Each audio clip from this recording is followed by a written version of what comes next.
Hare Krishna. Can you hear my voice? Am I audible? Let's start.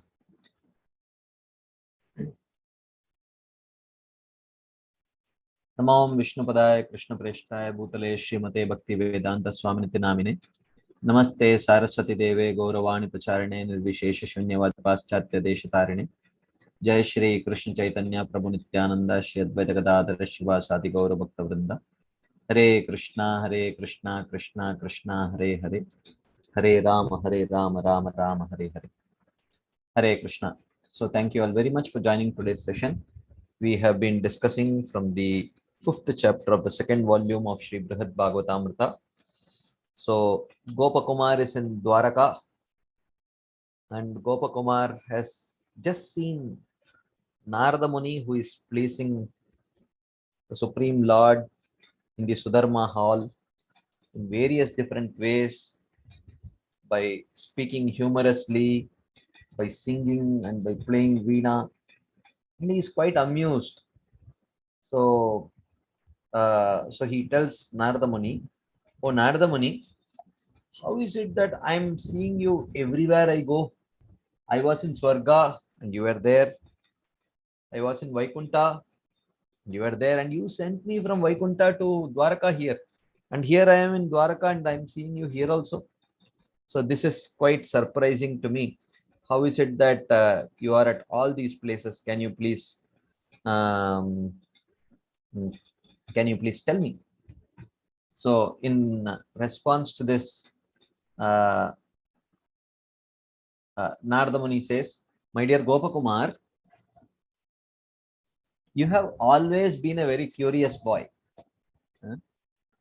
but and you have expressed this curiosity to me before, and I have already answered this question of yours before, and you are again asking me the same question.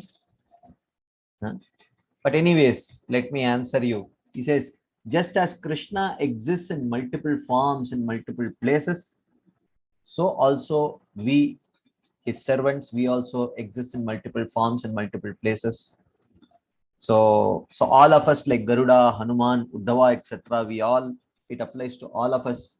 We exist in multiple places in multiple forms.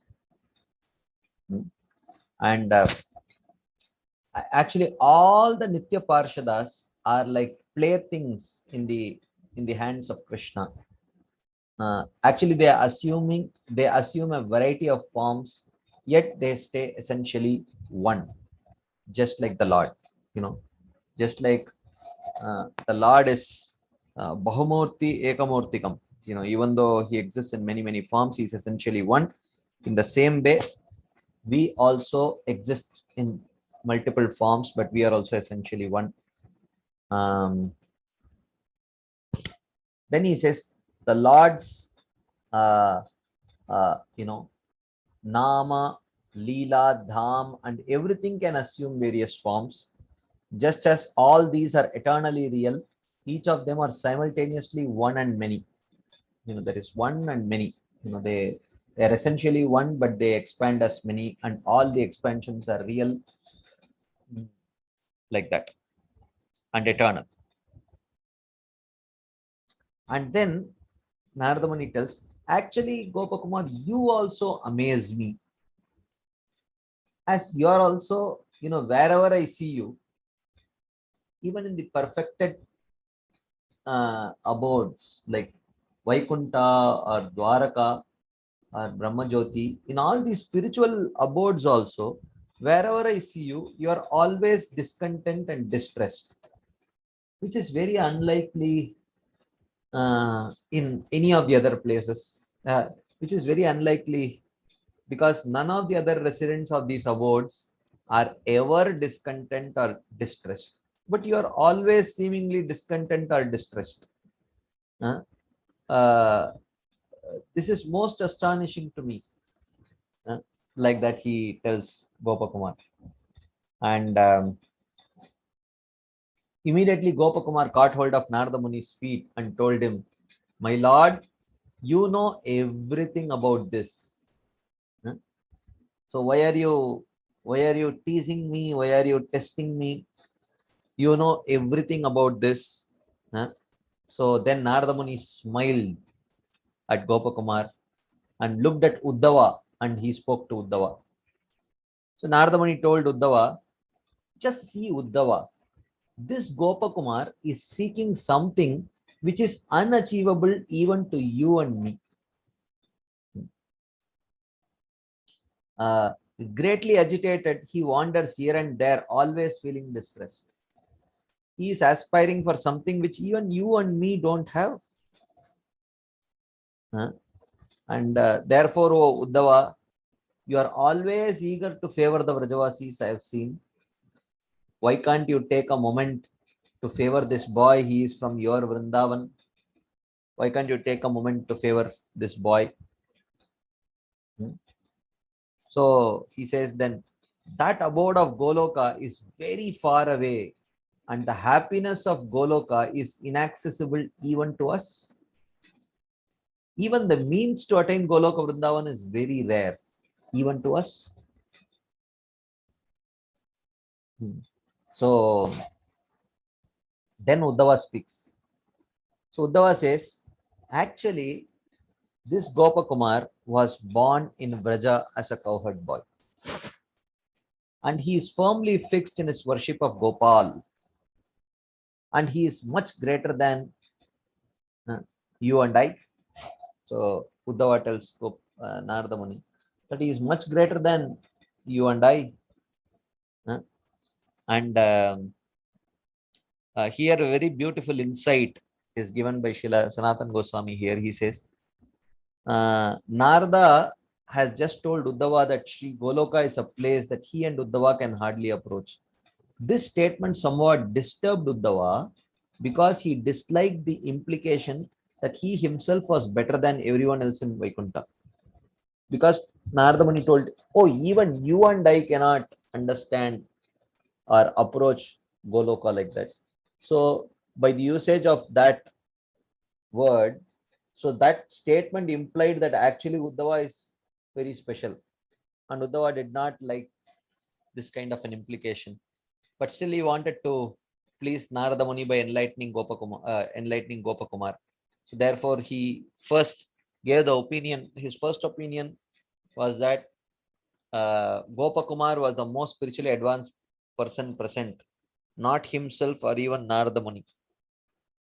Because he was a native of Govardhan, a lifelong tender of cows in the holy Dham and a worshipper of Sri Gopal and his 10-syllable mantra.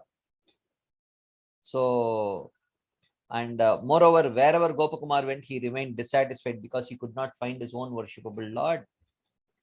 So, as soon as Narada Muni heard this, he was delighted to hear this. He embraced Uddhava and told him, please hurry and instruct him so that he may fulfill his desires. So please hurry up and instruct him so that he may fulfill his desires. So Uddhava replied that since I am a Kshatriya, I have no right to instruct him in your presence. So this is what Uddhava tells. So Uddhava tells us, since I am a Kshatriya, I have no right to instruct him in your presence. You are a Brahmana. So this is actually very interesting. We had discussed about this the other day, that the perfected devotees,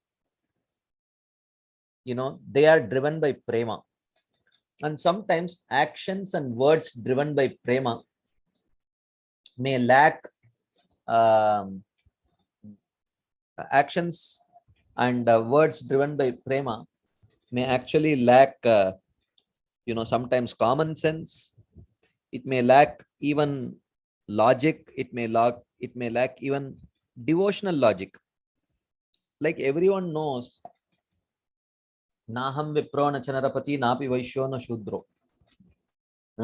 So even sadhakas do not, I think, consciously do not identify with their false ego. And here is Uddhava, and he is not even in Bhauma Vrindavan. He is not even in the material Dwaraka or anything. He is in the spiritual world, and there he says that I am a Kshatriya. I am not qualified to instruct him in your presence, because how this prema works is very inconceivable. um, you know this manashunyata.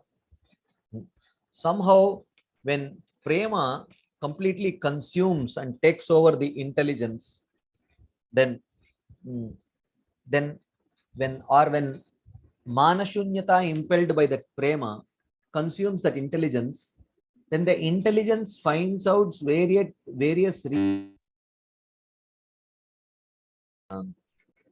okay, just give me 1 second. Then intelligence can you hear me clearly? I am having some problem with my microphone. Is my voice audible properly? Okay. So he says that okay, so when that intelligence is taken over by that manashunyata, which is driven by prema, then the intelligence gives various reasons why Uddhava is inferior to Narada. And one of the reasons that the intelligence gives is, oh, you are a Kshatriya, he is a Brahmana. Even though common sense, or even a normal devotee knows that, these considerations do not apply to devotees. Vaishnave jati buddhi. Sa naraki. It is to see the Vaishnavas in terms of their jati or their varna is actually hellish consciousness.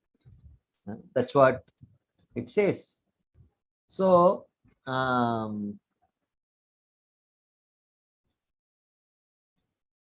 okay. So therefore here he is according to the Dharma Shastras. So here Srila Sanatana Goswami gives a very interesting commentary. He says Uddhava considers himself second class by birth and character. Nonetheless, he might be reminded that Kshatriyas are also allowed to teach. So Narada Muni may say, oh, what is wrong? Kshatriyas can teach. According to the Dharma Shastras, Kshatriyas may engage in the same duties prescribed for Brahmanas except for receiving in charity. So all the activities which Brahmanas engage in, Patan, Patan, Yajan, Yajan, etc., in that they can engage except for receiving in charity. It is allowed. Though not denying this authoritative statement, Uddhava is still reluctant to speak in the presence of Narada, the Adi Guru of the process of devotional service. Even though Uddhava knew this, but he was reluctant to speak this because he was in front of Narada Muni. So Narada Muni started laughing at this statement of Uddhava and said, Uddhava, even here in Vaikunta, you can't stop thinking yourself as a Kshatriya. Like that. So Srila Sanatana Goswami says, in the material world, particularly within Bharatavarsha, the distinction of caste and occupation are prevalent. Of course, here Bharatavarsha does not refer to India. Bharatavarsha refers to actually, the material world is divided into 14 planetary systems, of which the middle planetary systems is Bhuloka. Bhuloka is divided into two regions. One is the inhabited region, which is called the Loka, and the uninhabited region, which is called the Aloka.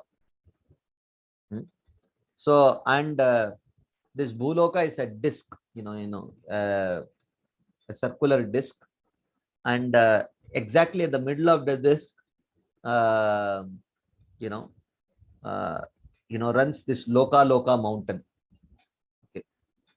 So,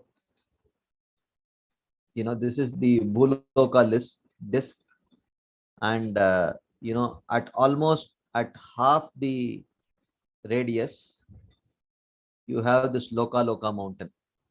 So which separates the Aloka region from the Loka region. Okay. So this is the part in which there is people inhabit. And this is divided into 7 seas and 7 islands. And in that, the middlemost and the smallest island is called as Jambudweep. That Jambudweep is further divided into 9 varshas, of which one of the smallest varshas is Bharata Varsha.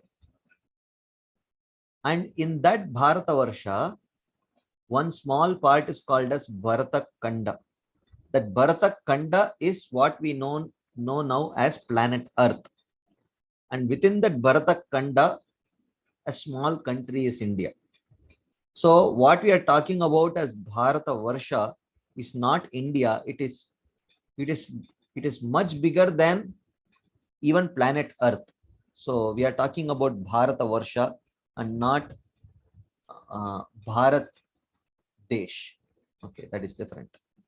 So he says, in this material world, particularly within Bharatavarsha, the distinctions of caste and occupation are prevalent. But in Vaikunta, these distinctions should not be considered because everyone there has a purely spiritual body. The positions of Brahmana, Kshatriya, and so on are designations of bodies that are limited and temporary.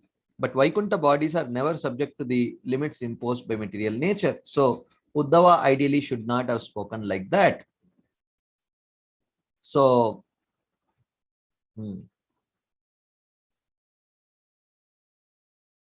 so then it is mentioned that smiling. So when Narada spoke in this way, Uddhava smiled and he told, how can I not think of myself as a Kshatriya when our Lord himself does not?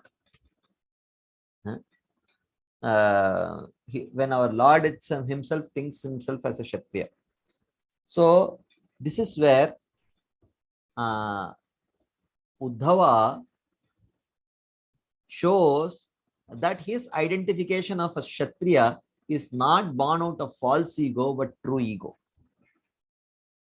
So the explanation that Uddhava gives to Narada, which amazes Narada, Uddhava says that, you know why I identify myself as a Kshatriya? Because here in Dwaraka, even my own Lord identifies himself as a Kshatriya.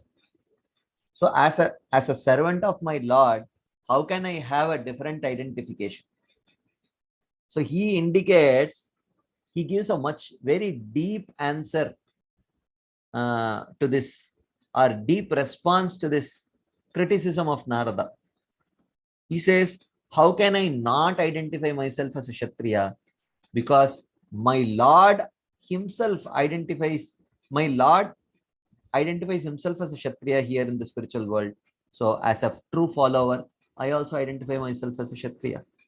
So he says, here in Vaikunta, just like on earth, Krishna follows dharma and principles of dharma. Okay. He maintains the religious principles of civilized people. So he performs all this Sandhya Vandana and all those things.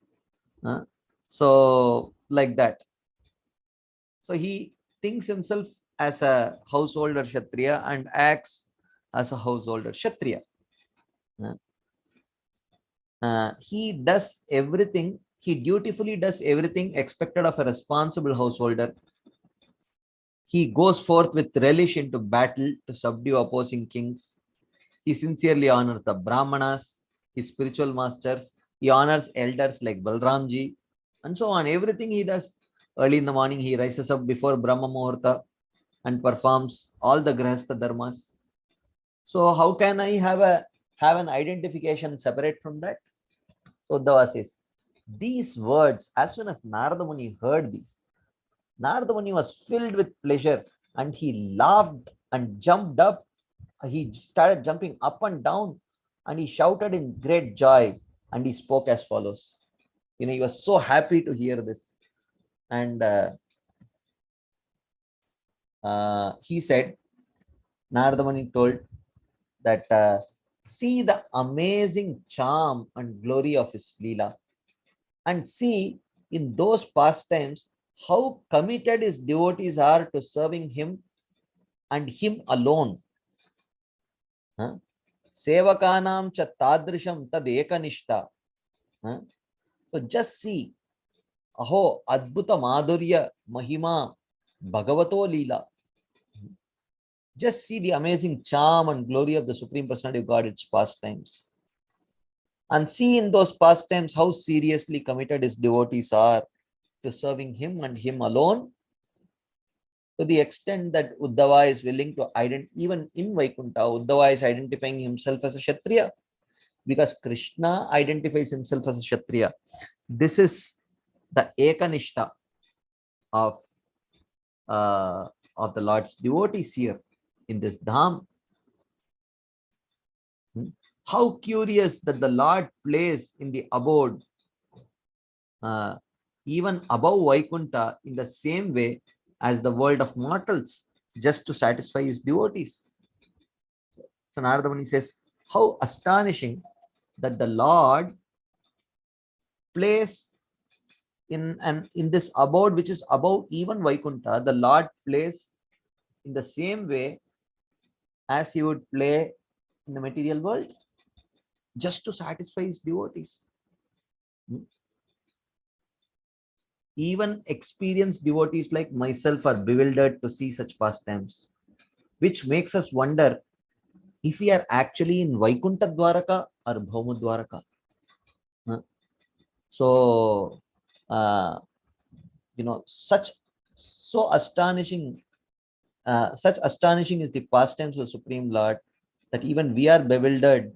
We do not know if we are actually in Vaikuntha Dwaraka or Bhauma Dwaraka. It is quite fitting that you devotees care only for prema bhakti to your Lord. Such prema fulfills all of one's ambitions and is the final goal itself. So he says that it is quite fitting that you devotees care only for prema bhakti to your Lord and no one else. And this prema bhakti will fulfill all your ambitions and everything else. Yeah, so this is where we ended our discussion last week, and now we will continue this discussion forward. If there are any quick discussion points, comments, questions, anything anyone would like to share, ask, add, you can please go ahead, either raise your hands or type your questions in the chat box, and we will discuss.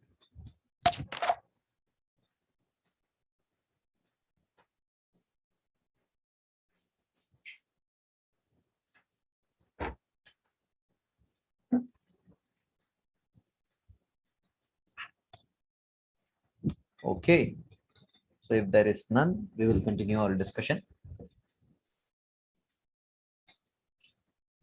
So Narada Muni continues. So Narada Muni says here that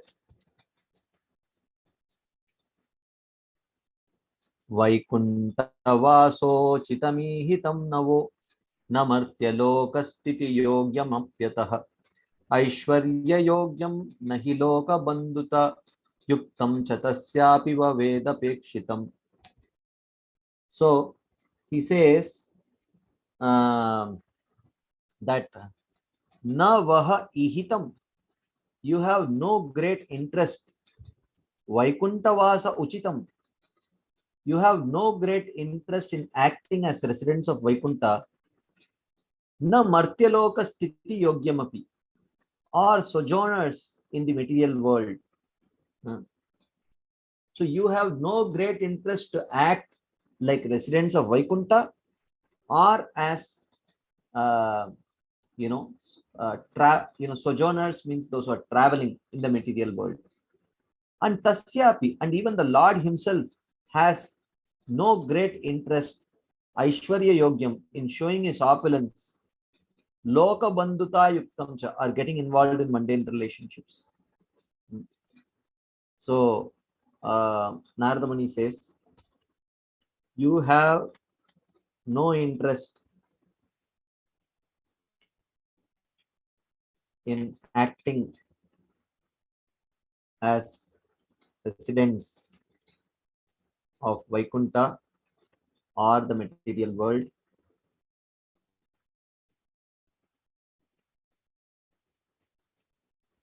and the Lord has no interest in showing his opulence or getting involved in mundane relationships.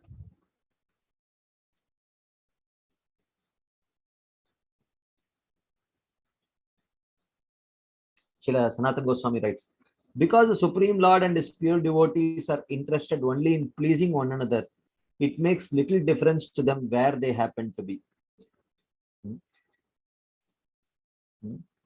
Swarga, Apavarga, Narakeshu, Api Tulyartha Darshinaha.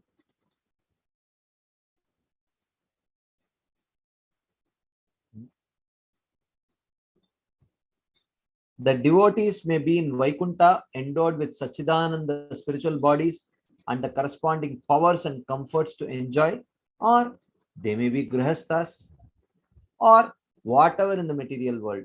Grihasthas or whatever in the material world with bodies made of the physical elements and may worship the Lord in a form of his that also seems material.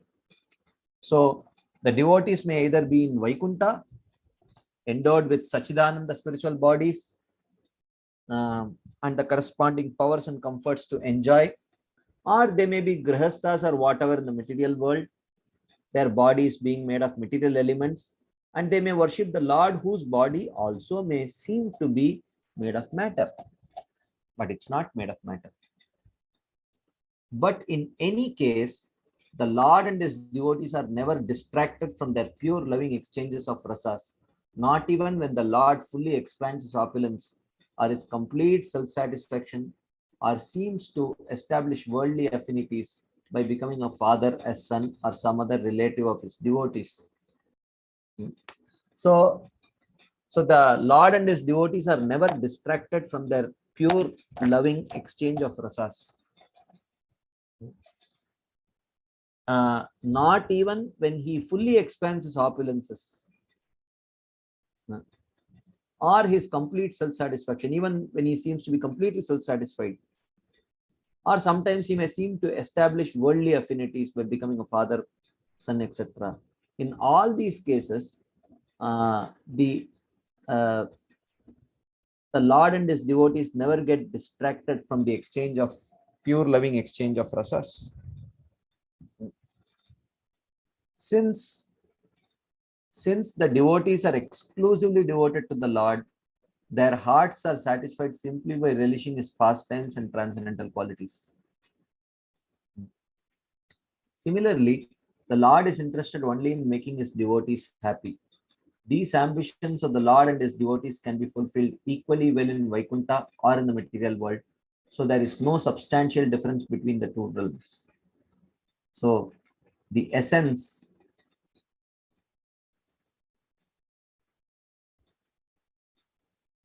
is that there is no substantial difference between Vaikuntha and the material world.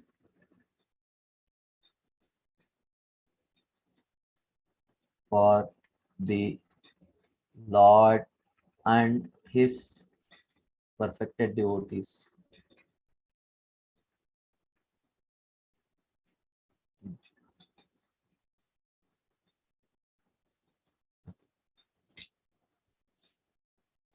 So, any quick discussion points, comments, questions before we move forward?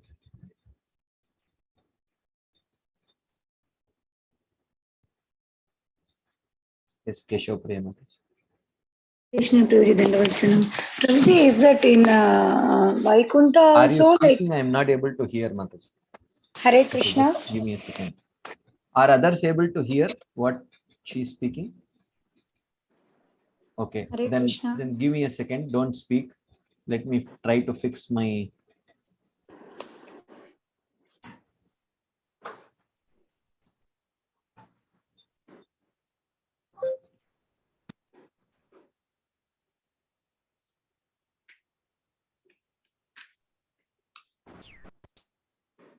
Can you speak now, Mataji? Hare Krishna, Prabhuji. Yeah, I can hear you. Yeah, go ahead. Yeah.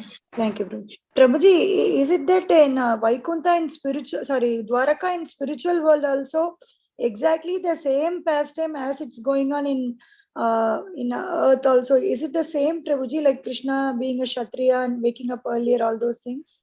Yeah, that's what is mentioned here. Yes, Prabhuji, that's what it is surprising. Like that means all those varnas are existing there as a pastime for pastime purpose. Is it existing there also, Prabhuji? Something like that. Yeah, but Brahmana, it is Kshatriya, not Vaishyas. exactly like material varnas. It is just for pastime purposes. Yes, sir. Yes, Prabhuji. At least for pastime purpose. Yeah, yeah. For the what is happening here is only it is there also. It is similar pastimes. Is it, Prabhuji? Dwaraka pastimes, everything. Yeah, yeah. Okay, so it's something surprising, Prabhuji. I thought it's only here, Krishna. So all those wives that 1600, 108 wives, it is also the same there also, Prabhuji. Yeah. Oh, Yeah. everything, whatever we heard about the Lord here in this Dwaraka is exactly the same there. I don't know if everything is exactly same, but most of the things are very similar.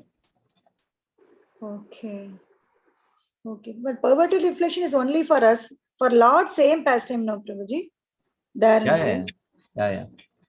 Only Only when we have a conditioned souls see, it looks perverted. Yeah.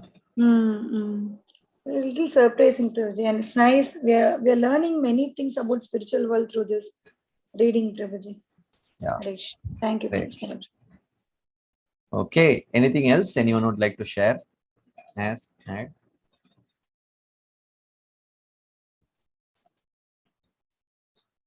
Okay. Continue. Okay. Narada Muni continues. Saprema bhakteha paramanukulam दैन्यं महापुष्टिकरं सदावह तस्यापि तत्प्रेम विभावनेलं भोगाकुलग्राम्य विहारजातम्.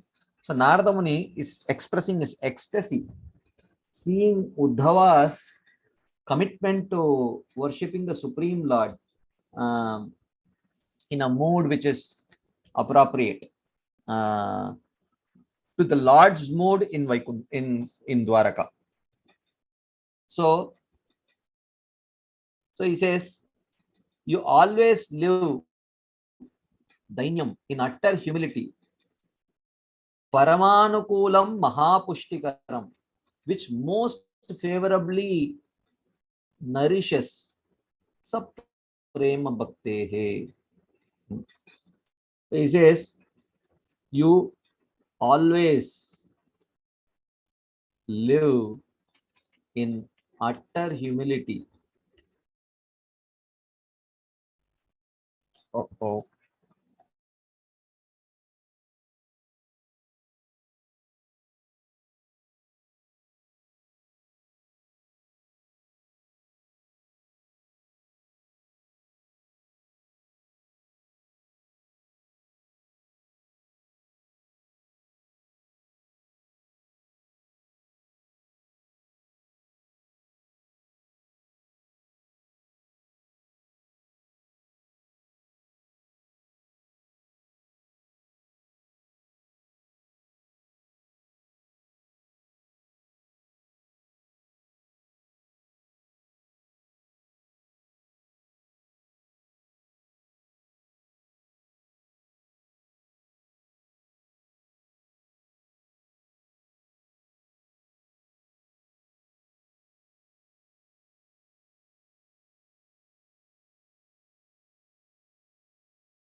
Hare Krishna, can you hear my voice? Am I audible?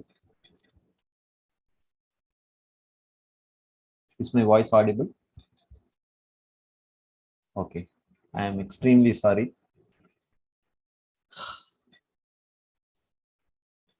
Okay.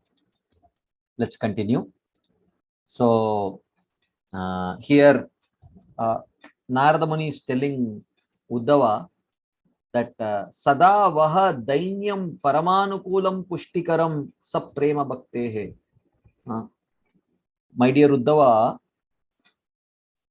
you always live in utter humility,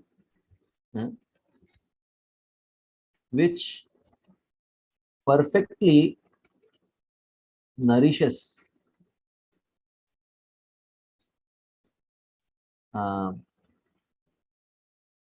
your prema bhakti.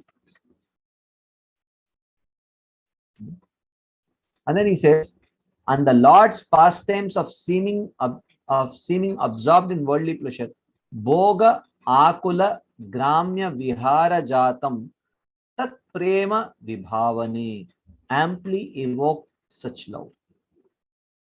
So, and the Lord's pastimes of seeming absorbed in worldly pleasure, okay, like trying to please Satyabhama and trying to joke with Mother Rukmini and all of that, which is now he has moved from Vaikunta to Dwaraka.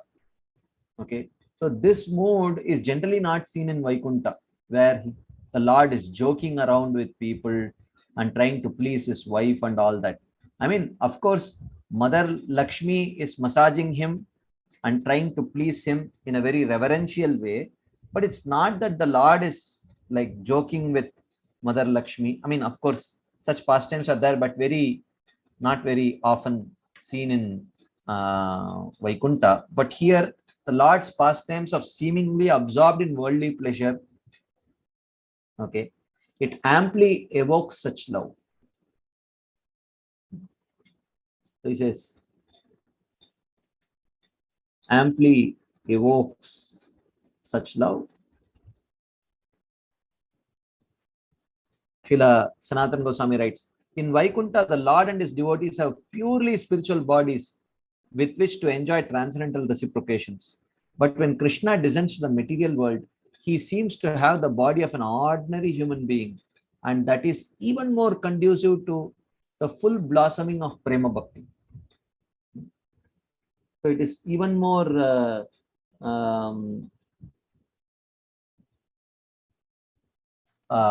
it is even more conducive to full blossoming of Prema Bhakti.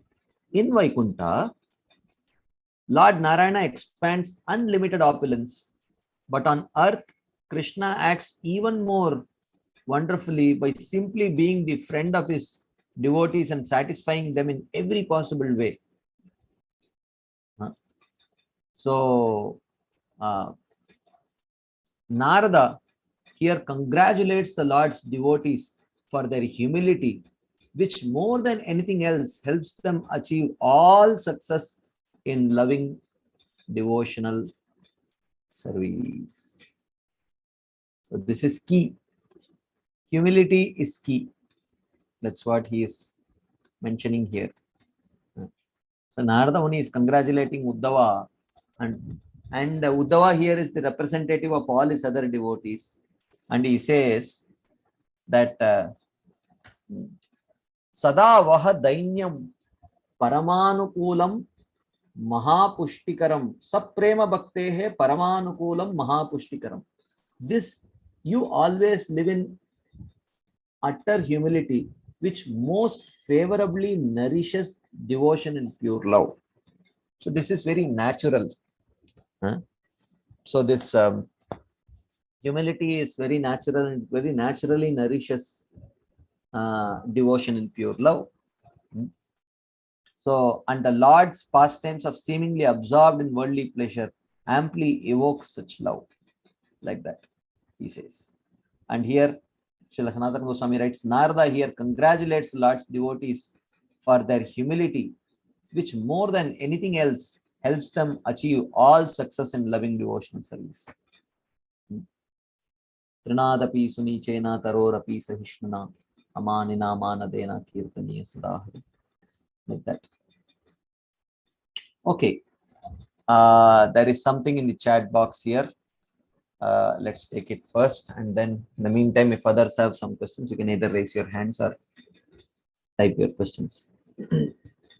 Okay, so Kalanidhi Prabhu asks, when we talk about the various rasas in the spiritual world, we tend to expect that the rasas will be there, but the identities, social structures, etc. should be different. We are not prepared to have the same paradigm of material world to be replicated there. But on second thoughts, I think this is perfectly logical. All glories to our acharyas who handhold us to arrive at this experience. Yeah, actually, yeah, you're very beautifully articulated it.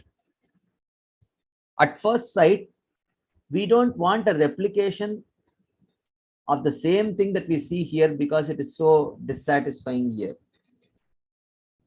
But on second thought, you realize that the Lord can make anything seem sweet. The problem is not with the setup, but the problem is with our dissatisfaction. But the Lord can make it very satisfying. And it's not that the setup is dissatisfying, but our own self-absorption and other such anarthas which are the causes of dissatisfaction. When that is gone, then whether it is the same setup or a different setup, it is satisfying. Yeah. Okay, there is a question here in the chat box. Even in Vaikunta, the devotees are humble only. Why special mention here? Special mention is there because, even though, this is very natural. Even the 60 qualities which are commonly there in Krishna and all the other Vishnu Tattvas, they are there to an extraordinary degree in Krishna. Similarly, humility and other such qualities, even though they are there in devotees in Vaikunta and in Ayodhya, but they are there, they are seen to an extraordinary degree in the Dwarkavasis. So, and commonly what we saw is that, when Gopakumar comes to Vaikunta, he had never seen someone more handsome than this anywhere else. Then when he comes to Ayodhya, he saw people who were more handsome than even in Vaikunta. And in Dwaraka, people were extraordinarily handsome, much more handsome than those in Vaikunta and Ayodhya. So this external beauty which is observed at first sight is actually a reflection of the development of internal qualities also. So humility was there, but the extent of humility that was shown in Dwaraka was never observed by Narada Muni anywhere else till even Ayodhya. So that is what is being mentioned here. So yes, that is why even in Bhakti Rasamrita Sindhu, tatrapi ekanta what is that? Tatrapi ekantina shreshta govinda hrita manasa yesham shrisha prasadopi mano hartum na shaknuyat. So after describing people at the level of sadhana, bhava and prema, and after describing, prema bhakti to be the supermost, Srila Rupa Goswami says, Tatrapi ekantinam sreshtaha govinda hritamanasa. Of all the prema bhaktas, those devotees whose hearts have been stolen by Govinda are the supermost. Because in them, all these qualities are seen to a superlative degree, just like all the 60 qualities which are commonly observed in all the Vishnu Tattvas is seen to the most superlative degree in Krishna. So therefore, there is a gradation. Not that there is no absolute humility in Vaikuntha, but that there is a superlative degree of absolute humility in Dwaraka. Yeah. So Kalanidhi Prabhu says, we have read that qualities are like shoreless, bottomless oceans. So we continue to be overwhelmed by such displays in higher realms. Is it not? Yeah, that is true. And because it's such an attractive quality, repetitive display of such qualities also overwhelms. Is it that when you see an extraordinary display of humility, the next time such a display is there, we no longer get attracted by it? No. And also, this is the spiritual realm. So, such exhibition of spiritual qualities is ever fresh and ever attractive. Like that. Okay, Sham Mukund Prabhu says in Narada Bhakti Sutra, also Narada Muni says, Lord dislikes pride but is pleased with humility. Yes, true. Okay, another question. So the Bharata Varsha, which was explained, and in the Bharata Kanda is there. So the whole Bharata Varsha was named after Maharaj Bharat, or only Bharata Kanda? The whole Bharata Varsha, that's what Bhagavatam says. The whole Bharata Varsha was named Bharat after Bharat Maharaj. Yes.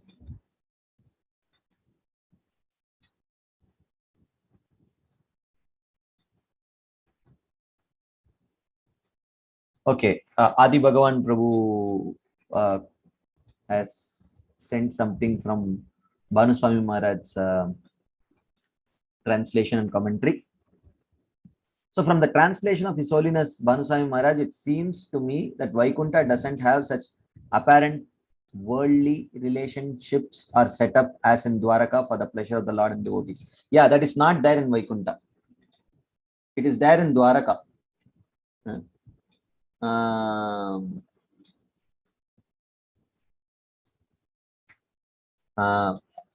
Yeah. So Maharaj writes, or Maharaj translates, he has spoken in general because it nourishes prema. Because it nourishes prema, one attains super excellence in the dealings similar to those of person with material bodies than the dealings in a Sachidananda body in Vaikuntha. And because it fulfills the desires of the devotees, one attains superior excellence by relationships that appear worldly than with the manifestations of the great power in Vaikuntha. Yeah. So the kind of the pastimes in Dwaraka are much more human-like than the pastimes that you see in Vaikuntha. Even though the Lord seems to have a human-like form, but that human-like form shows extraordinary opulence and other such powers which command lot of awe and reverence, but not a kind of familiar affection. So therefore this kind of and this setup becomes even more simple village like in Goloka, like you see in Bhoma Vrindavan. So now the transition, the stark transition from Vaikuntha to Dwaraka is seen. But when later we will see the transition from Dwaraka to Goloka, Dwaraka will, a similar kind of comparison we will see.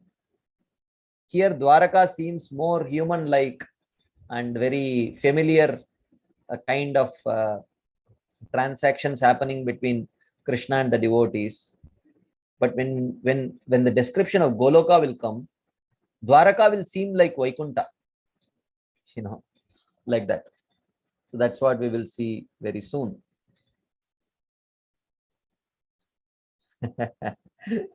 Yeah, Kalanidhi Prabhu says, very true. Now it looks more like Vaikunta is a Hiranmayena Patrena to me. Yeah, like that. So it is very natural that a very gradual transition is presented here. And when we get very comfortable, now when we were in Vaikunta, Vaikunta became very comfortable. You know, oh, it is the spiritual world. And now that Dwaraka is being described, we are getting more comfortable with the Dwaraka mode. And the Vaikunta mode looks more like, as Kalanidhi Prabhu says, more like a Brahmajyoti type thing now. So now gradually, when we become very comfortable with the Dwaraka mode, then when we hear descriptions about Goloka, then Dwaraka will become Hiranmayena Patrena like that to us. Yeah. So, okay, Keshav Priya Mataji. Prabhuji, like it looks like in Vaikunta, they are serving the Lord in Dasya Rasna, Prabhuji. Yeah, actually. yes. So, but even more than that, here Dwaraka, they have other rasas also, no, Prabhuji. Even a wife, they're serving Lord as wife, a friend, many rasas are expressed here. So, even more than the Dasya ras, the humility here is more, means is something very different and amazing, Prabhuji. What you explain now, like human, more of human, like we have. I think the word humility is ringing a different kind of meaning to us. Humility does not mean awe and reverence. Humility is not synonymous with awe and reverence. It's not that. no, but humility means understanding ourselves insignificant in front of Lord. So for Dasiras, that is also needed, no, Prabhuji? You think humility does not exist in Madhurya Ras? You think there? No, Prabhuji, it is there, but I was thinking that Dasiras, they're more humble. No. This is not at all true. That's a very very oversimplified understanding of humility. That is not what is humility. In humility, in true humility and intimacy can coexist. That is the difference between material relationships and spiritual relationships. In fact, these qualities of humility become even more deep and powerfully expressed when you go from Vaikunta to Dwaraka to Goloka, and even in Goloka, from Dasyaras to Sakyaras to Vatsalyaras to Madhuryaras, even though, because we are used to a particular understanding of humility, but actually the greatest of the devotees have the greatest of these qualities. So the absolute humility is exhibited by the gopis actually. But we may say, oh, they are but criticizing Krishna. They are asking Krishna to, Lalita Devi is chastising Krishna. So how can there be humility? So it is not like that. That humility. So we are not talking about material humility. So this is humility born out of prema. That is always there. So, so even their chastising Krishna is for Krishna's pleasure. But because we don't chastise anyone for their pleasure, because generally there is some amount of selfishness involved. So that, but in 100% selfless realm, humility is there even in apparent expressions of, chastisement or criticism. Even in that, humility is there. But because we are not used to experiencing expressions of humility, in such kind of exchanges, because such kind of exchanges are we often observe a deep rooted selfishness or self-centered mood is seen in such kind of exchanges in the material world. Therefore, we think that humility seems to be very, it's not possible. How could such people be, who are criticizing Krishna, chastising Krishna? Where is the humility? Whereas see the Vaikuntha Vasis, they have so much awe and reverence towards the Lord. So they must have greater humility. That's more like a, sort of a material calculation actually. Okay. Thank you, Prabhuji. Hare Krishna. Yeah. So Adi Bhagavan Prabhu says, it seems that Mother Yashoda in deep humility keeps Krishna aside to care for the milk on fire. Yeah, that is true. That is true. So, yeah. So actually these, what is very subtly happening very gradually is our conceptions of our material conceptions of many, many things will keep changing now. Our understandings of these qualities like humility, tolerance, etc., it will get fine-tuned more and more and more and more by these descriptions and these discussions. So be ready. Don't be too attached, because you know don't be too attached to the conceptions, because be ready to change them. So because otherwise you will get stuck. Otherwise we'll get stuck, because the what you can call the illuminations on these concepts will get deeper and deeper and deeper. So we should give up our attachment to our shallow understanding of all these concepts, and we should be willing to dive deeper and understand the deeper understandings of all these concepts. So it is very important that we become little humble and actually give up our attachment to our, you can say, shallow understandings, so that we can go little deeper and deeper and deeper. Like if you read, uh, I really remember this often. Yamuna Mataji, whenever she was such a exalted personality, that sometimes or many times when devotees used to come in association with her and experience a very deep ecstasy which they had never experienced before,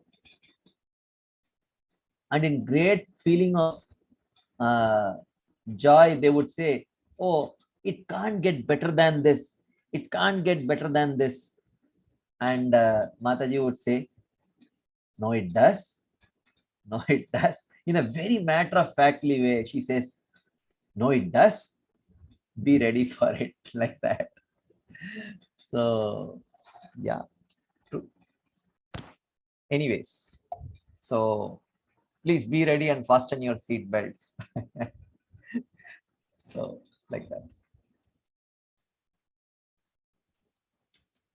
So he continues, Narada Muni continues expressing his appreciation of Uddhava. So he says, Premodreka paripaka mahima kena varnyatam yah kuryat paramesham tam sadbandhum iva laukikam. Kena varnyatam, who can describe mahima, the greatness, paripaka udreka, who can describe the greatness of the mature perfection, paramesham prema, of the love of God, yak kuryad tam laukikam sadbandhumiva, who can describe the greatness of the mature perfection of love of God, which makes the Supreme Lord act as if an ordinary good friend. And this is Dwaraka. This is Dwaraka. We are not talking about Goloka Vrindavan. But just like gray color,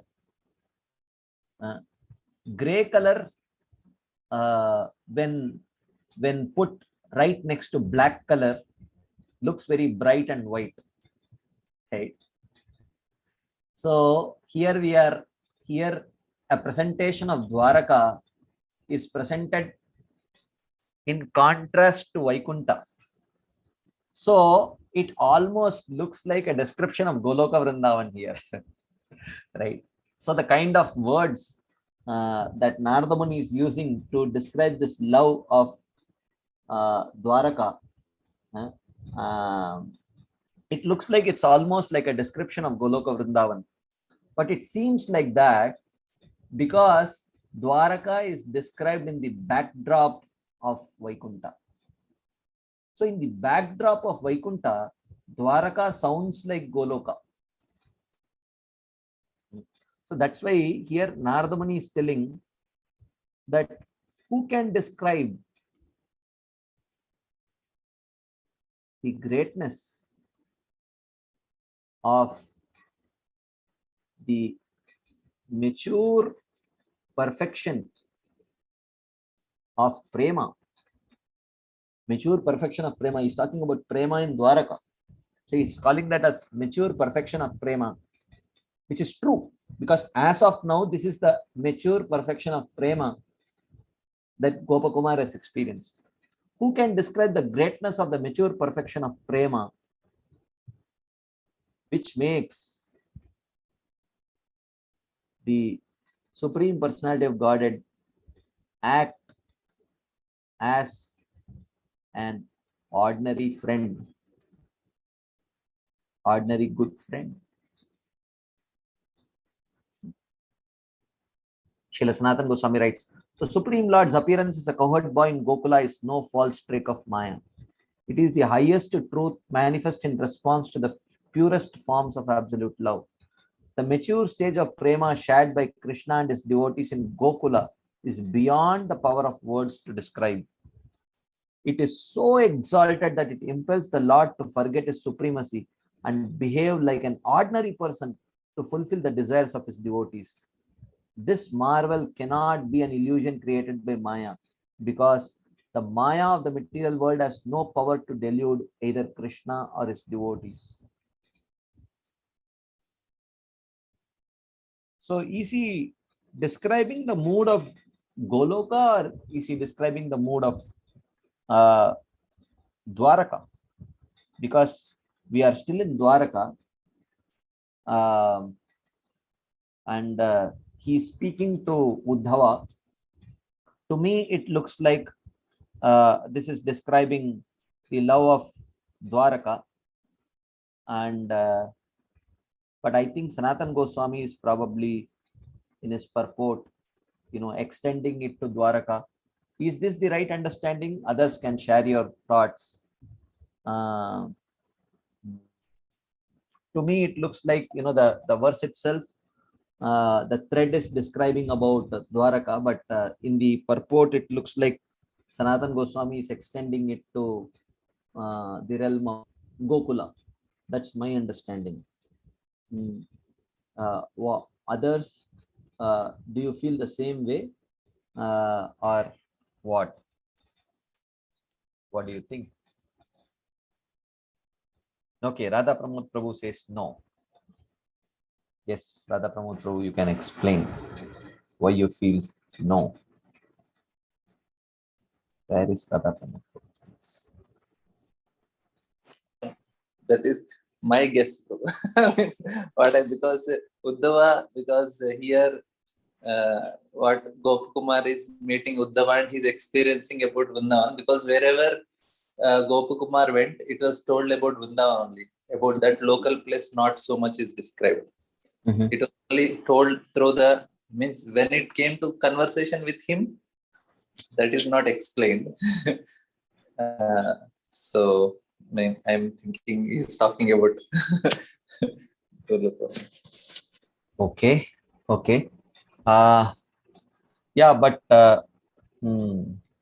okay. Yes, Prabhu, thank you.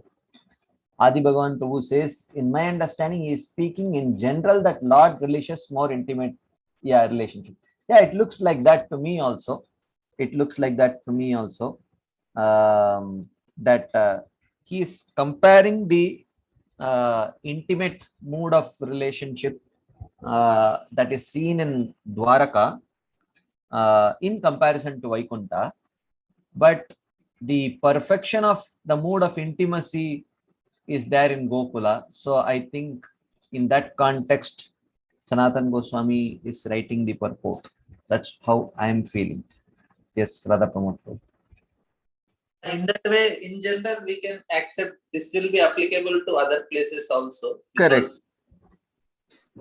Yeah, So that's applied. But the same statements or the same kind of verses can come when a comparison is made between Dwaraka and Gokula also, where Dwaraka becomes like Vaikuntha. This can be applied.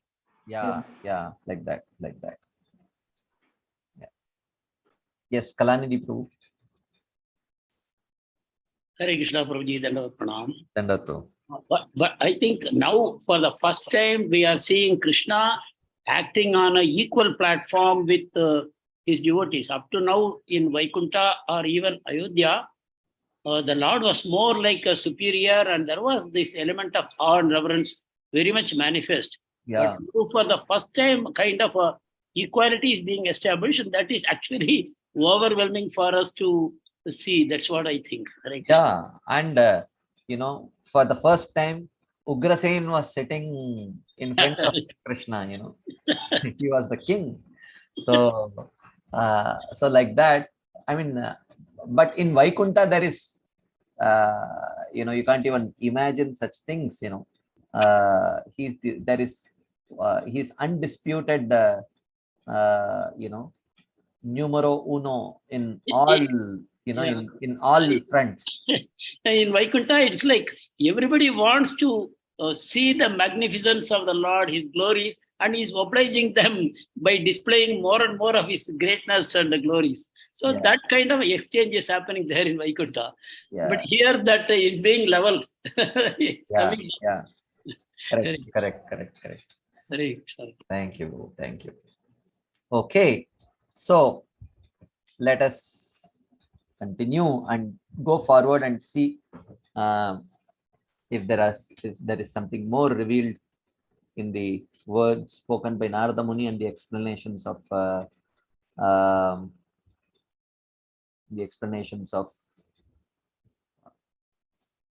Srila Sanatana Goswami. So he says, Narada Muni says, Aho laukika sadbandhu bhavam chastaumi ye nahi gauravader vilopena krishne satprema tanyate. So Narada Muni is glorifying. He says, Aho staumi ye nahi bhavam laukika sadbandhu. So he says, let me praise. Aho staumi. Oh, let me praise. Yena hi laukika sadbandhu bhavam. This mood as an ordinary friend. Vilopena, which does away gaurava adehe. Which does away means which keeps aside. Which keeps aside the respect and reverence of his devotees. Tanyate Krishne Satprema, and expands their pure love for him. So Narada Muni here says that, oh, let me praise Krishna's mood of being an ordinary friend.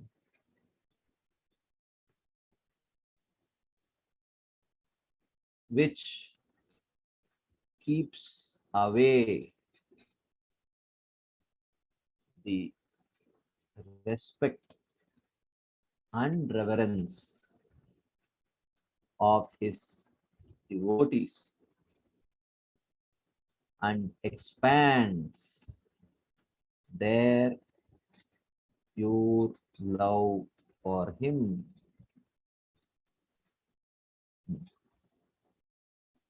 So Srila Sanatan Goswami writes, after hearing what Narada has just said, some Vaishnavas may remain doubtful, thinking that love of God can develop to its full potential only by specific knowledge of the Supreme Lord's greatness, not by conceptions of him in worldly relationships such as that of a son.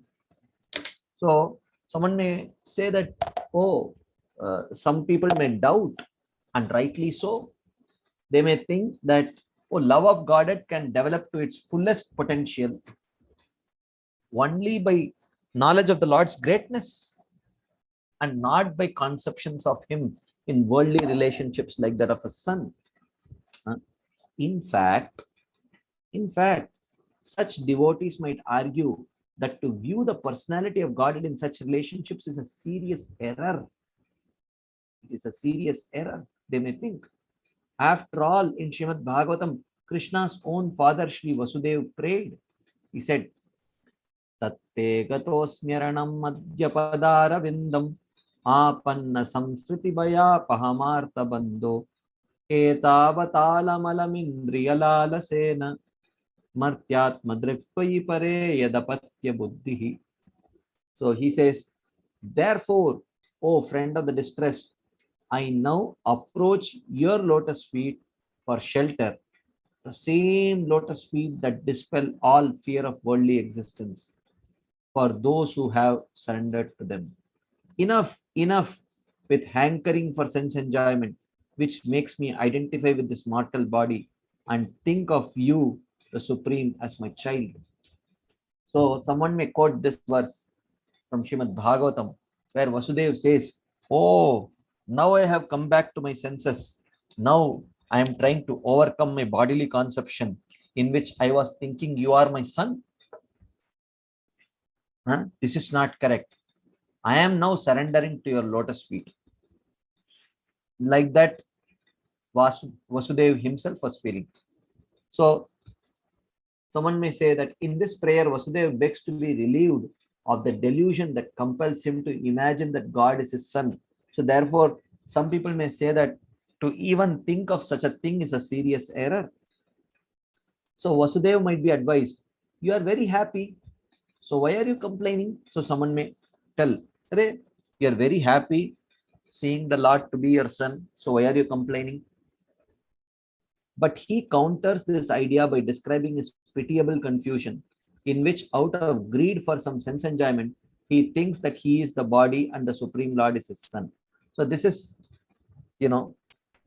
the out of prema, Vasudeva is thinking like this. This is one of the transformations of prema. Probably one of the expressions of sanchari bhavas, in which Vasudeva is feeling, oh, I am in bodily consciousness, and out of greed for sense enjoyment, I am identifying with this body, and I am considering you, the Supreme Lord, to be my son. Like that, Vasudeva is feeling. Okay. So Vasudeva also tells Krishna in Vishnu Puran, Sapahnavam mama mano yadetat tvai jayate devakyascha atmaja pritya tad atyanta vidambanam. He says that both Devaki and I are bewildered into loving you like our own child is so absurd.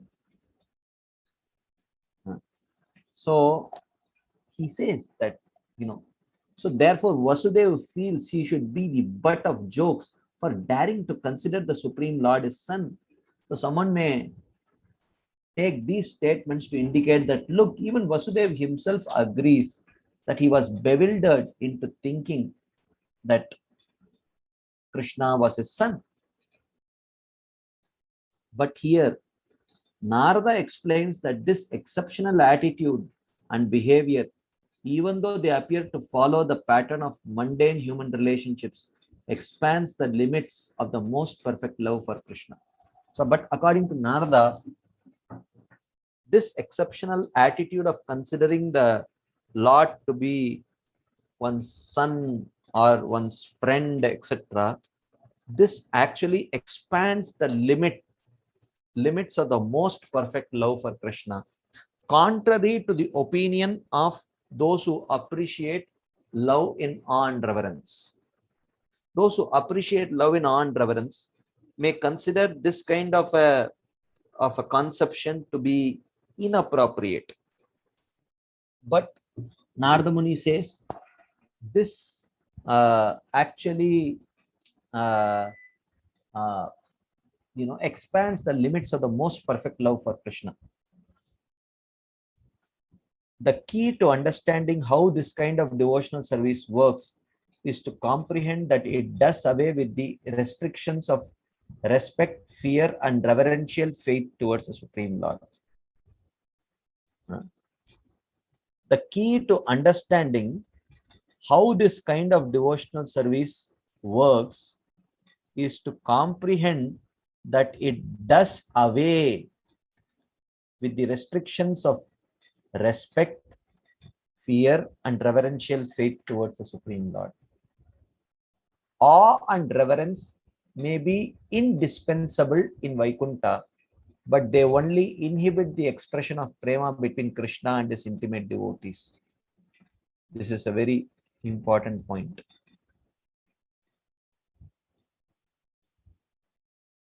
Awe and reverence may be indispensable in Vaikuntha, and therefore it is indispensable in the consciousness of the Vaikuntha Vasis also. So therefore they think, how could you, therefore when Hanumanji in the first volume of Brihad Bhagavatamrita, when Narada was journeying and when he had come to Kim Purushaloka to meet Hanumanji, Hanumanji glorified the Pandavas to be the greatest recipients of Krishna's mercy. And he told, you should go to Hastinapur and meet them. And then when Narada Muni said, okay, you also come, let's go and meet the best of the devotees. And Hanumanji refuses to go with Narada Muni. He gives various reasons.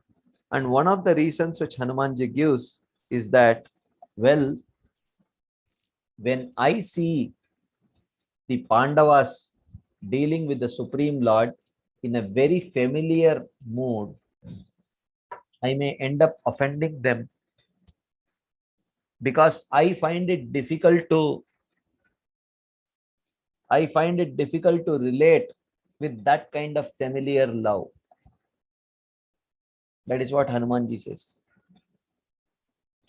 So, therefore, for those in Vaikuntha and those quite close to the Vaikuntha mood, like what you see in Ayodhya, awe and reverence may be indispensable. But for Krishna and his intimate devotees, this awe and reverence only inhibits the expression of prema between the two of them.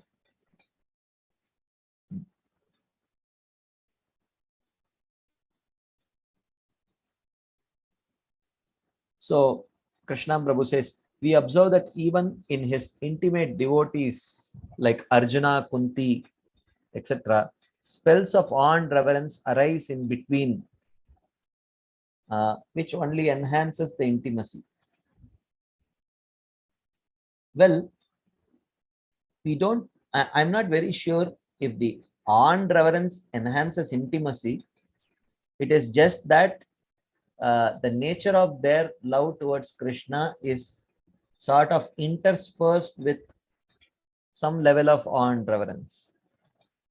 So it's not that awe and reverence enhances intimacy.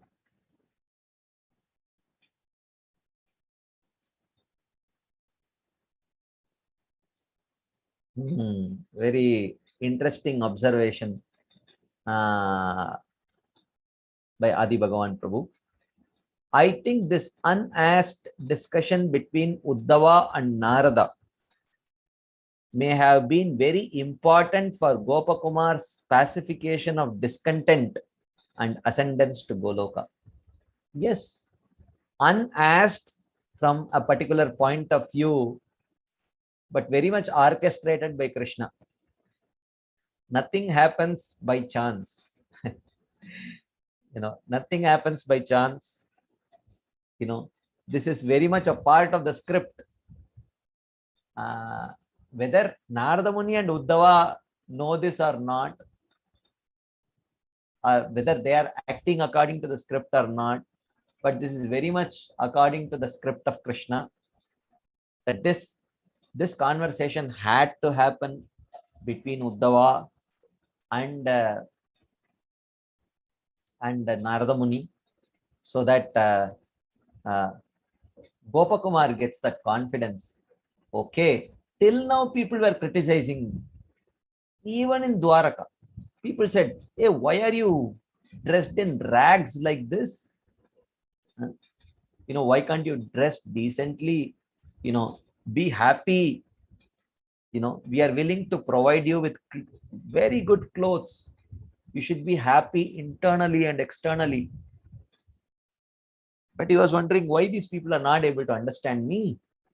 I'm quite happy in this dress. This perfectly suits my mood of love towards Krishna, and this perfectly pleases Krishna also. Why these people are not able to understand me? Like that Gopakumar was thinking. And this, as Adi Bhagan Prabhu very nicely put it, this unasked discussion between Uddhava and Narada definitely must have contributed to Gopakumar's pacification of discontent and his desire to move towards Goloka Vrindavan. Definitely, no doubt about it. So he says, on reverence may be indispensable in Vaikunta, but they only inhibit the expression of prema between Krishna and his intimate devotees. This has already been discussed in Sri Brihad Bhagavatamrita and will be made even clearer later on. Gopakumar understands from what Narada has said that the most beneficial and sensible thing to do is whatever will strengthen one's pure love for the personality of Godhead. So Gopakumar understands from what Narada has said that the most beneficial and sensible thing to do is whatever will strengthen one's pure love for the personality of Godhead. Okay. So this is a very important statement. Most beneficial and sensible thing to do is whatever will strengthen one's prema.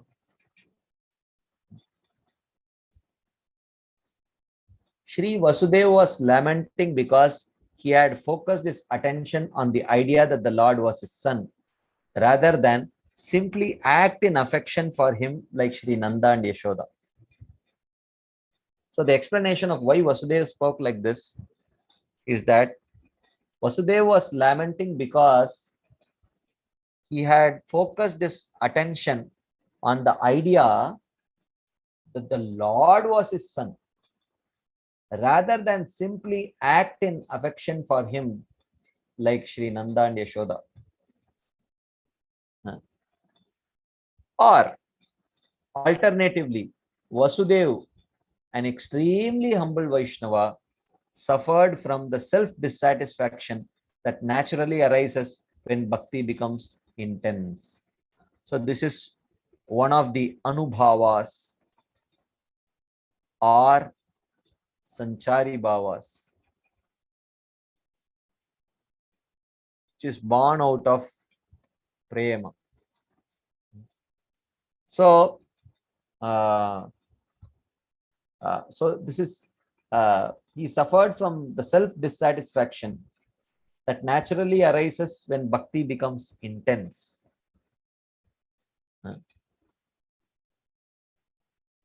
So he is of course a perfect devotee who has all the Lord's blessings. So therefore, this is just a temporary mood or a feeling. This is not a permanent mood. This is just a temporary mood or feeling that he has, like that. So, any quick discussion points, comments, questions, anything anyone would like to share, ask, add? Yes, Radha Pramod. Bro, this it is very making it more clear how it is important what Raghunath Das Goswami's instruction in Manasiksha, Sri Rupam, Swarupam, Tasagravanti. So, how important it is to follow, to understand this mode in the footsteps of Sanatan Goswami, Rupa Goswami, because without Bharat Bhagavatamrita, to understand only this how and mood is so difficult. And because of the teaching, the Rupa Goswami gave the theory part, and here through Bharat Bhagavatamrita, we can practically understand how it happens there in the spiritual world. And with the commentaries of Sanatan Goswami, it becomes much more clearer. It is very much needed because many of Sri Vaishnavas, their understanding or any other sampradaya, their understanding of Krishna's Leela is quite different. They cannot understand the depth of that pastimes, and the mood and bhava is quite inaccessible unless they come to Brihad Bhagavatamrita, read the teachings of Rupa Goswami. It's quite very difficult for them to understand the depth. They may have some great realizations and understanding, but this clarity is not there. And that is why Raghunath Das Goswami's instructions becomes very, very relevant after reading this. Yeah, their acharyas may have clarity, but that clarity will nourish their mood. Yeah, because And, Vaikunta, here so clearly told about Vaikunta, how their mood is. So they don't have access only further. Even if they see Krishna's Yashoda binding Krishna, they cannot have access only. They cannot understand unless they read Rupa Goswami and Sanatan Goswami's literature. yeah, and they will not read Rupa Goswami and Sanatan Goswami's literatures because it is not recommended for them and it will not nourish their mood. So yeah, means I am telling for us how much it is important to understand. Correct. Just like how important it is to read their acharyas writings, similarly it is very important for us to read our acharyas writings. So Means I am telling that how Raghunath Das Goswami's this instruction is means he is giving this instruction, such a valuable instruction. Why we should go through Rupa and Sanatan is making more sense. Yeah. So that is why I always keep telling, as Gaudiya Vaishnavas, not just as Gaudiya Vaishnavas, especially as ISKCON devotees, it is very strange that we try to learn different things from different paramparas. But I think the most important thing that we should learn from the other paramparas is their chastity to their acharyas. So that is the primary thing, that is very, very clear from their parampara, how they stick to their acharyas. Like my father is Zoom become with our name. So my father in that he writes his name and Adiyan Ramananda Das. That will be he attends my class, but his name does not change there. Yeah, true. So that is like very important actually. That is, yes, true, Prabhu. Swarupam Shri Rupam Saganamiha Tasyagrajamopi Sputam Premna Nityam. So if you want clarity in what exactly our parampara is giving, then that clarity will come only through the words of our acharyas.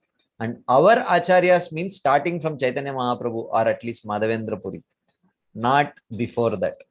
They are also, in one sense, acharyas, but not exactly our acharyas. Our acharyas means starting with, Sri Chaitanya Mahaprabhu or Madhavendra Puri, like that.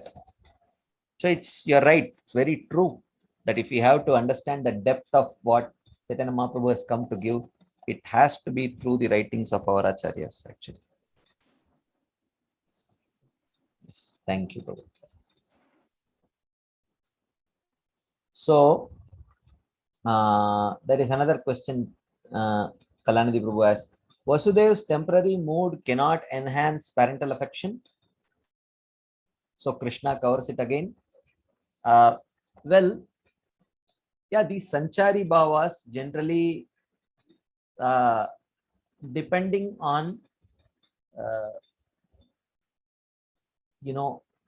the nature of that parental mood, because the parental mood of Vasudev is different from the parental mood of Nanda Maharaj. So when Vasudev comes in touch with the godhood of Krishna, and when Nanda Maharaj comes in touch with the godhood of Krishna, the response is slightly different, or it may be significantly different based on the nature of love that they possess towards Krishna. So anywhere outside Vrindavan, any encounter with a cause of awe and reverence will sort of inhibit the rasa of either anything higher than dasya. It inhibits that rasa. Whereas in Vrindavan, even an encounter with awe and reverence actually goes unnoticed. It goes unnoticed in Vrindavan. This is the nature of the Vrajavasi's love, is that any encounter of any encounter of a cause of awe and reverence either goes unnoticed, or that also enhances the familiar love of the Vrajavasis towards Krishna. But outside of Vrindavan, the farther you go away, not geographically, but in mood wise, the farther you go from Vrindavan, say to Mathura, to Dwaraka, to Ayodhya, to Vaikunta, whenever there is an encounter of a cause of awe and reverence, it actually challenges their mood of Vatsalya or their mood of Sakya. It's all challenged. Like, for example, when Krishna showed his universal form to Arjuna. Okay, Shyam Mukund Prabhu is writing the same thing. I had the same thing in my mind. So when Krishna shows his universal form to Arjuna, Arjuna's Sakya Bhava got challenged severely.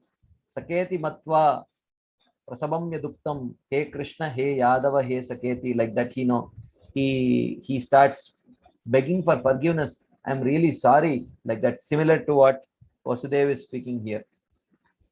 But when the same universal form was shown to Mother Yashoda, she thinks, oh, my friend, my son needs more protection, like that, she thinks. Right? So,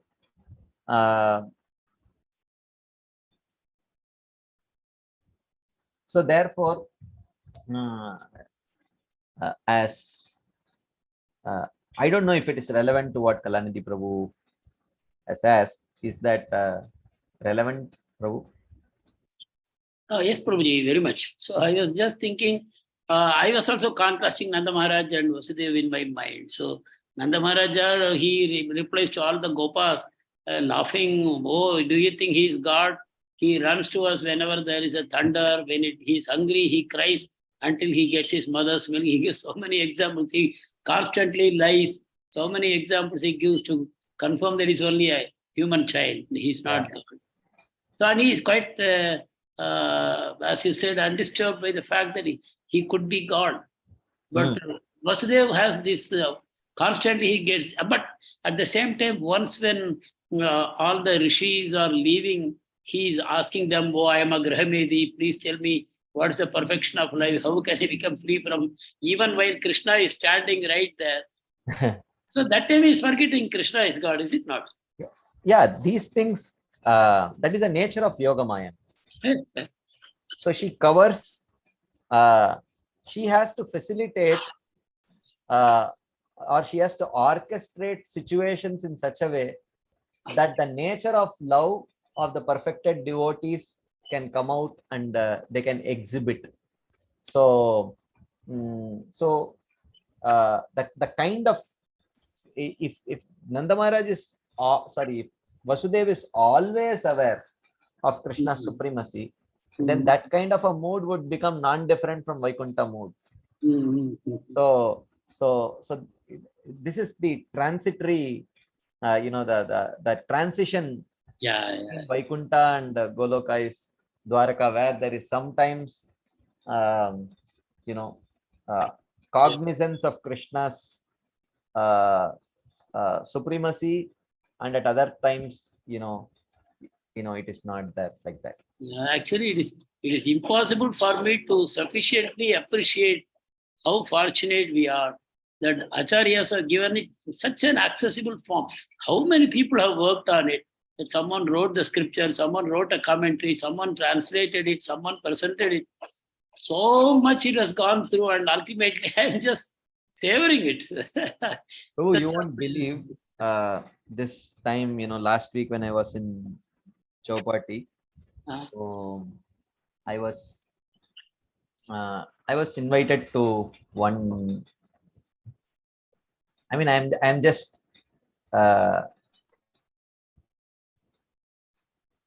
what can I say? I mean, I'm trying to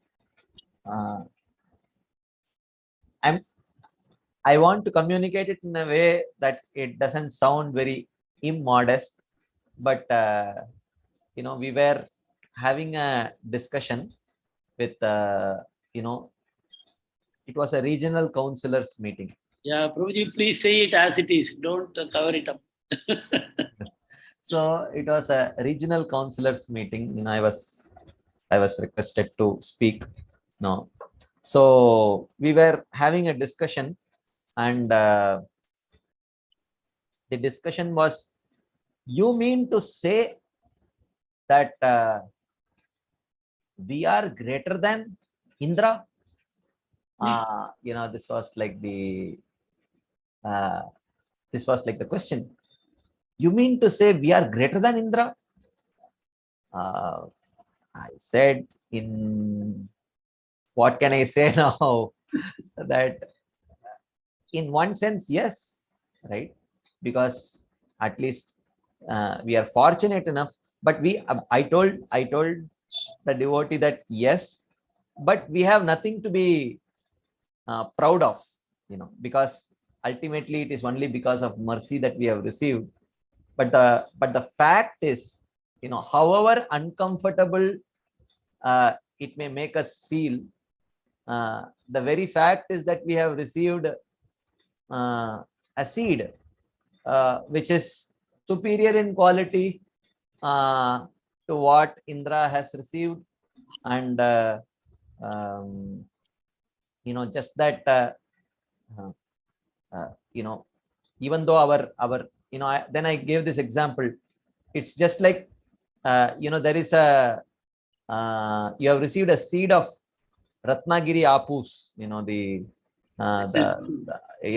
and you have planted it in your courtyard, and it has become a sapling now. And in the same courtyard, you have a huge, fully blown, gigantic mango tree, which has mangoes which are little sour and not so sweet. Okay, so one is just a sapling, just two reddish leaves have just started coming from that sapling, but the other is a full-blown tree which is maybe 100 years old or whatever. So so one has already started giving lot of fruits, other has started just giving the first two leaves, but nevertheless that seed, that small sapling, when it grows, it will grow into a tree which will give very sweet Ratnagiri apus mangoes. But the already big huge tree, it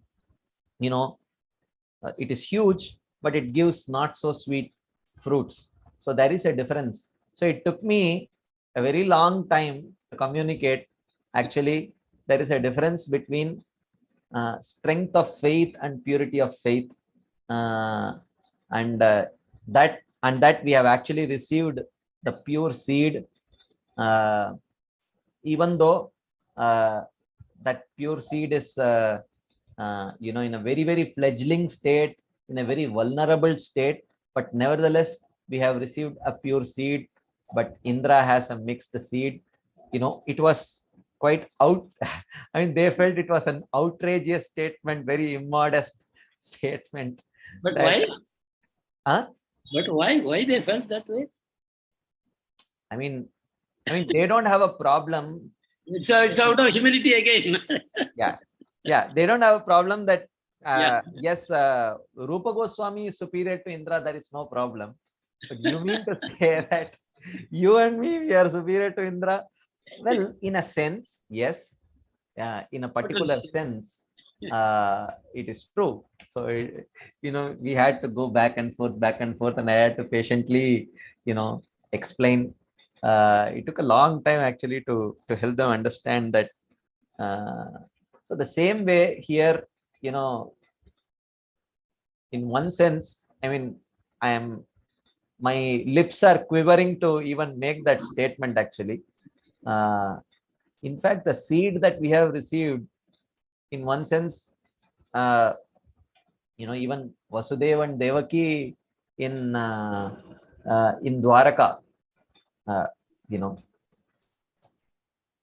it's something superior even than that. To even say it sounds very, very immodest. But the fact is, yes, absolutely. yeah. But the only thing is, we have nothing to be proud of, because it is just mercy.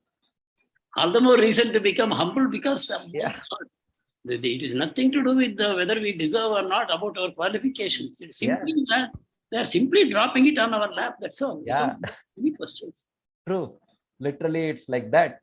So, yeah. Thank you. You are one more link in that parampara. Thank you so much. Right. I am just a plastic link in a link of gold and silver. Yes, Radha Pramod. Yeah, two things, bro. With this discussion, I also had some points. Now, like there is something because people, when they see the material planes, they consider it as superior. Like say, but if I have an opportunity to have association one day with Indra or one day with Radha Gopinath Prabhu, I will definitely choose Radha Gopinath because I feel this is more superior for me. Because superiority you have to calculate based on what you value. So if you are valuing pure devotional service, then that is superior. So now if I have Brihad Bhagavatam 2 hours or 2 hours with Indra, I will say, okay, better Brihad Bhagavatam. Because for me, what values is that actually tells who is superior. Now, if you say, this is superior for you, Indra is coming 2 hours with you, I said, forget about it. I will be happy with Radha Gopinath, I'll be happy with Brihad Bhagavatam session. What you value, like say, now the President of America or Prime Minister of India, yeah, they are great people. I will not say I'm superior to them or I'm greater than them. But if I have a brahmachari devotee in the ashram, I will say, for me, he is more, not out of materially, it is actually a spiritual thing, and it's a different, what you value based on happens. Yeah. So Indra, we are not greater than Indra in many, many ways. But we are only, most of them, only one not greater than Indra. But there is one way at least. Only one thing we are having something is that faith. This pure devotional faith is what is making a difference in it. Otherwise, it is not a match. True. So and I'm seeing that I am not understanding. There is nothing separate like Mathura in the spiritual world, because all the people in Mathura and Dwaraka and the mood of Mathura and Dwaraka are same. And whenever it is mentioned about Mathura, it is referring to Vrindavan. Correct. You're right. Agreed. unless there is an explicit difference that is made sometimes. Mentioned. Yeah. When True. Krishna is Mathura in some time, that time some shlokas and something are quoted when Kamsa and Vasudeva speaking in Mathura. That is the time only that part is there. Otherwise, separately, I'm not seeing any spiritual loka where Mathura and somebody is. Yeah. True. Mathura Mandal, even Rupa Goswami, when he mentions in NY, Updeshamrita also, it is mentioning about Vrindavan only. Yes. Correct. Yes. Thank you. Okay. So, anyways, so Narada Muni is appreciating Uddhava. No. Let me praise Krishna's mood of being an ordinary friend, which keeps away the respect and reverence of his devotees and expands their pure love for him. Like that, he says that. Then Gopakumar is now narrating this to the Mathura Brahmana. He says, Shri Gopakumara Uvacha Evam Vadan Prema Bhara Biyantrito Vikarajatam Vividam Vajan Munihi Tushnim Abhudartam Atahamam Punaha Sapekshamalakshya Nijopadeshane. Evam Vadan, after saying this, Munihi Abhiyantritah, the sage was overwhelmed, Prema Bara, by the weight of love, swept up in various ecstatic transformations. He remained silent a while. Ata, then, Aha, he spoke. Mampuna, he spoke to me again. Alaksha Artam Sapeksham Nija Upadeshane. So this was just the conversation between this was just the conversation between Uddhava and Narada Muni that was happening, and Gopakumar was just the spectator here. So when Narada Muni told, you give him some instructions, you have a soft corner for the Vrajavasis, he has come from Govardhan, give him some instructions, like that he told. And in response to this, Uddhava said, oh, I am just a Kshatriya, how can I? And then this goes back and forth, and then he finds the humility of Uddhava very attractive. He appreciates this, and he appreciates the mood of familiar love that is seen in Dwaraka, which was never seen in Vaikuntha. And all of this conversation is happening. Gopakumar has been observing. And after saying all this, Evam Vadan Munihi, the sage, Prema Bhara Abhiyantritah, was overwhelmed with the weight of love. Vividam Vikaradatam Bhajan, and being swept by various ecstatic transformations. Tushni Mabut, he remained quiet for a while. Ata Aha, then he spoke. Mampunahi. Then Narada till now was speaking to Uddhava, now he spoke to Gopakumar. Why did he speak to Gopakumar? Alaksha Artam Sapeksham Nija Upadeshane. Because he saw that I was troubled and keen for his instructions. So, like that. So, after saying this, Narada Muni was overwhelmed by prema and remained silent for a while.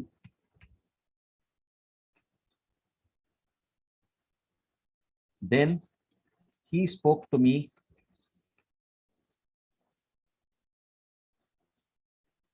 perceiving that I was troubled and keen for his instructions.